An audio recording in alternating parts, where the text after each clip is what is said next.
எல்லாருக்கும் வணக்கம். இது மருது மீடியா. நான் உங்க மருது பேசுறேன். இப்போது சமூக வலைதளங்கள்ல இந்த 2 நாளா ஒரு விஷயம் ரொம்ப வைரல் ஆகிக்கிட்டு இருக்கு. அத பத்தி தான் பார்க்க போறோம். வீடியோவ ஸ்கிப் பண்ணாம பாருங்க. நம்மளோட சேனல்ல அடுத்தடுத்த பதிவுகள் தொடர்ந்து வரும்.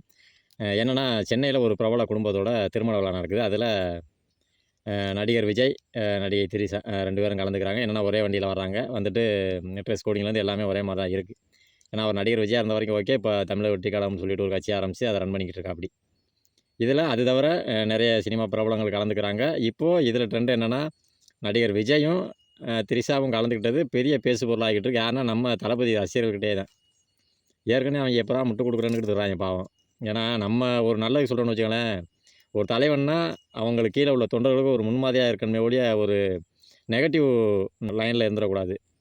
ஆனா இந்த விஷயம் வந்து நம்மளுக்கு அந்த மாரி தோணுது. இது நம்மளுக்கு தோணுதோ இல்லையோ, இப்ப ரசிகர்கள், அதாவது தளபதி ரசிகர்களே தமிழக வெற்றி கழக தலைவர் விஜய வந்து விமர்சனம் பண்ணி வசைபாடிக்கிட்டு இருக்காய்ங்க. அந்த விஷயம் போய்க்கிட்டு இருக்கு. இத பத்தி நீங்க என்ன நினைக்கிறீங்கன்றத கமெண்ட்ல சொல்லுங்க.